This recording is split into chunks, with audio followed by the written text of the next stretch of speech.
बात करेंगे इस वक्त सियासी सूरत हाल के हवाले से। दो साबिक वज़ीर आज़म की मुलाकात लंदन में हुई है, तो क्या पक रहा है जनाब शौकत बसर साहब आपकी हुकूमत के ख़िलाफ़? अब यहाँ कोई नया महाज हो रहा है या फिर अब इलेक्शनों की तैयारियाँ हैं दोनों जानिब से? मुदस्सर, आपकी नज़र मेरे से ज़्यादा है। मेरे ख्याल में जो प्याली में तूफ़ान इन्होंने मचाया हुआ था वो तो खुद ही टेंट एंड फिश हो गया, चूँकि ये कोई नज़रियाती नहीं सर, 31 जनवरी उन्होंने आपको मोहलत दे रखी है कि आप वज़ीर आज़म इस्तीफ़ा दें। अच्छा सुने ना, नज़रियाती था तो था नहीं, एक मुफाद के ताबे इत्तेहाद था। हर आदमी ब्लैक मेलिंग पे उन्होंने देख लिया कि हर हमने काम करके देख लिया। मोहम्मद ज़ुबैर साहब ने मुलाकातें करके देख ली, प्राइम मिनिस्टर से इन्होंने NRO जो आपको याद है 38 क्लासेज ख़त्म करवाने के लिए क्या क्या उन्होंने नहीं किया। उसके बाद ये सब इकट्ठे हो गए अपना NRO लेने के लिए कि हम पब्लिक ने इनका जो नैरेटिव था उसको रद्द कर दिया। ख़ास तौर पर इनको झटका उस वक्त लगा जब ये 11 पार्टियां और जो किला था इनका लाहौर में जब इनको लोगों ने मुस्तरद कर दिया, वो नई घरों से निकले। तो अब आप देख लीजिए कि ये आ गए हैं रैलियों पे। मेरी आज बात नोट कर लें, कोई धरना नहीं होगा, कोई लॉन्ग मार्च नहीं होगा, कोई इस्तीफ़ा नहीं होगा, उसी तनख्वाह पे ये काम करेंगे। पीपल्स पार्टी, मैं समझता हूँ उन्होंने अपने कार्ड्स बहुत अच्छे। पीपल्स पार्टी देखें वो क्यों अपनी असम्बलियाँ डिज़ोल्व करेंगे, वो क्यों मुस्ताफ़ी होंगे, किसके लिए? ताकि, और आप देखें मैं जरदारी साहब को यहाँ पे मैं समझता हूँ, हमेशा कहते हैं कि उनकी सियासत को समझने के लिए पता नहीं कहाँ से डिग्री लेके आनी पड़ेगी। शहीद जुल्फ़िकार अली भुट्टो को तख्तादार पे लटकाने वाले ज़िया-उल हक़, उनके साथ ये मज़ारों पे खड़े होकर नारे लगाते रहे भुट्टो के ख़िलाफ़ और मिठाइयाँ बांटते रहे, शहीद बीबी को दर बदर फैलाते रहे। उन्हीं की बेटी को वहाँ पे उनसे खिताब करवाया जाके लड़काना शहीदों की कब्रों के पास। तो मैं जिंदाबाद का नारा लगवाया, मैं पीपल्स पार्टी जिंदाबाद का नारा लगवाया। तो इसलिए आप जरा आगे देखें ना, मैं तो पंजाबी कहना घर तक छड़ के आएंगे। देखिए सियासत जो होती है ना, हर पार्टी ने या लेकिन सर मिसाक जमहूरियत भी तो बीबी और मियां नवाज शरीफ साहब के दरमियान हुआ। अच्छा क्या हुआ था उसके बाद? क्या हुआ? मेमो गेट कौन लेकर आया? उसके बाद प्राइम मिनिस्टर को किसने निकलवाया सुप्रीम कोर्ट से? काला कोट पहन के। छोड़ दें बातों को। सियासत जो होती है ना, इसके सीने में कोई दिल नहीं होता, ये बड़ी बेरहम होती है। और पीपल्स पार्टी, मैं फिर आपको कह रहा हूं कि अब आइंदा आबे देखिए देखें इशू क्या है। लेकिन सर एक तो है कि अब वो कल भी ये बात हुई मौलाना फजलुर रहमान, इमरान खान और जरदारी साहब के दरमियान, उन्होंने कहा नंबर गेम पूरी की जाए और मिलकर इलेक्शन लड़ा जाए। तीनों में इत्तफाक हुआ इलेक्शन के हवाले से। अब देखिए उनका मौक़िफ़ ये है कि ये हुकूमत नाकाम हो गई, ये हुकूमत मुल्क पे भारी है। फिर तो उनके पास बड़ा तरीकाकार है। बाकी हमारे दोस्त जो मर्जी कहें, 400 इस्तीफे अगर आ जाए मुदस्सर, मैं नहीं समझता उसके ऊपर ज़िमनी इलेक्शन होंगे। ठीक है, सही। आज ये इस्तीफे दे दें, इनको किसने रोका हुआ है? 2 इस्तीफे आए थे, आपने तमाशा देख लिया। और उनमें एक इस्तीफा किसका था? खुद मरियम बीबी के हस्बैंड कैप्टन सफदर के भाई का। मिन्नते तरले करके वो इस्तीफे वापस लिए इन्होंने।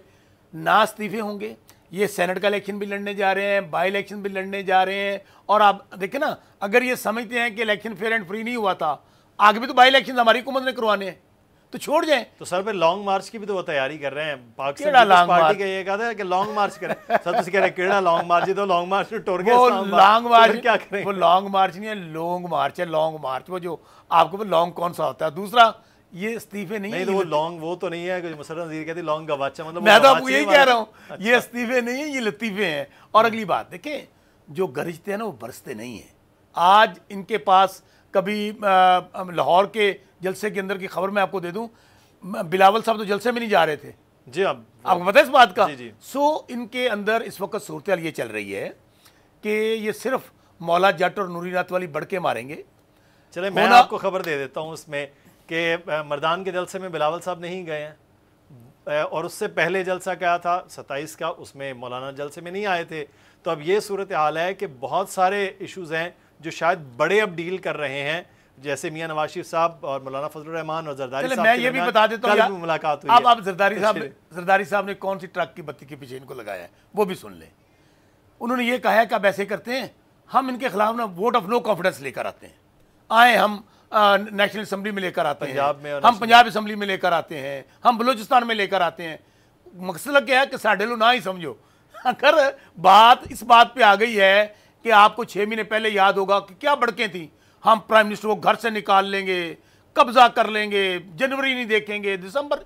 सो ये हाथी के दांत खाने के और सारे अमल में ये देखें, पाकिस्तान तहरीक इंसाफ की हुकूमत मजबूत रही है, उसको 3 जमातें और 11 जमातें मिलकर वो नहीं हरा सकी हैं, अभी तक का अमल है। वो इलेक्शन में आ गया, ठीक है, जमहूरी प्रोसेस चल रहा है, आपकी हुकूमत चल रही है, लेकिन इस सारे अमल में आपने जो देना था वो नहीं दे पाए हैं आवाम को रिलीफ। सर वापस सेंचुरी की जानिब चीनी आपने चला दी है, फिर वो कीमतें बढ़ रही हैं, नए साल में आपने पेट्रोल का तोहफा दे दिया है, तो ये अवाम भी तो रिलीफ चाह रही है। अगर अवाम उनका साथ नहीं दे रही तो आपसे अवाम रिलीफ सारे प्रोग्राम का इंपॉर्टेंट सवाल अब किया है। मैं बिल्कुल आपकी बात से एग्री करता हूँ। हमें ये जो 11 पार्टियां भानुमति का कुनबा है, इनसे हमें किसी किस्म का कोई डर नहीं है, ना कोई फिक्र है ना। अदरवाइज देख लेना, अगर बारी मुकम्मल करनी होती तो प्राइम मिनिस्टर तो कह रहे हैं कि मेरी हुकूमत चली जाए, इनको एनआरओ नहीं दूंगा, मेरी लाश के ऊपर से गुजर के जाएंगे। हुकूमत का कोई हमारे लिए रियल चैलेंज यही है। मैं गली मोहल्ले का कारकुन हूँ, साउथ पंजाब में भावल चैलेंज ही है, वो मैं किया हुआ है, महंगाई, बेरोजगारी। अब मैं आपको अर्ज करूँ मुदस्सर, आप दिल पे हाथ रख के बताएं कि 70 साल कोई पार्टी अगर हुकूमत में ना आए, ना वज़ीर आज़म बने, आते ही आपको 32,000 अरब डॉलर का कर्जा मिले, हर पैदा होने वाला बच्चा 1.5 लाख का मकरूज था जिसे हुकूमत हमने संभाली है, तमाम इदारे तबाह बर्बाद। सर कर्जा मैं दिल पे हाथ रख के कह रहा हूँ कि मजीद बढ़ गया है। अच्छा, क्या आप कोई हुकूमत दुनिया में देखी है आपने? 70 साल के बाद आपकी हुकूमत 2.5 साल में आई तो सर मुदस्सर कोई हुकूमत मुझे दुनिया में दिखा दें जो कर्ज उतारने के लिए कर्ज ले रही हो। देखें, प्राइम मिनिस्टर ने ये काम जरूर किया है कि zero tolerance on corruption, issues हैं, मसाइल हैं। हाँ, और सबसे इंपॉर्टेंट ये है कि जो आम ज़रूरत ज़िंदगी की चीज़ें, जो हमारे 90% लोग वो हैं जो अब बिलो पॉवर्टी ज़िंदगी गुजार रहे हैं मुदस्सर, उनके लिए असल इशू क्या है? आटा, चीनी, घी, दाल, आम ज़रूरत ज़िंदगी की चीज़ें। हम कोशिश कर रहे हैं कि जो हुकूमत का रेट है, अभी आपने चीनी की बात की, 80 पे आ गई थी, फिर आगे ऊपर चली गई है। इंशाल्लाह तमाम हमने अपनी टाइगर फोर्स को भी इसको एक्टिव किया है कि आप मजिस्ट्रेट्स को, डिप्टी कमिश्नर्स को जो जो गलत कर रहे हैं आप वो भी काम करें, और डीसीओज को ये कहे हर ज़िले को कि अगर आप लोगों ने महंगाई को नीचे ना लेकर आए, जो रेट गवर्नमेंट ने मुकर्रर किए हैं, जो चीनी का रेट मुकर्रर किया है, जो आटा है, चीनी है, घी है, अगर उस पर फ़रोख्त ना हुई तो वो डिप्टी कमिश्नर फेस करेगा। तो सर वो डिप्टी कमिश्नर फेस करेगा, पता नहीं कब करेगा, वहाँ उसे इंतज़ार में बैठे हुए हैं। बहुत शुक्रिया। सब्सक्राइब करें और बेल दबाएं ताकि कोई खबर रह न जाए।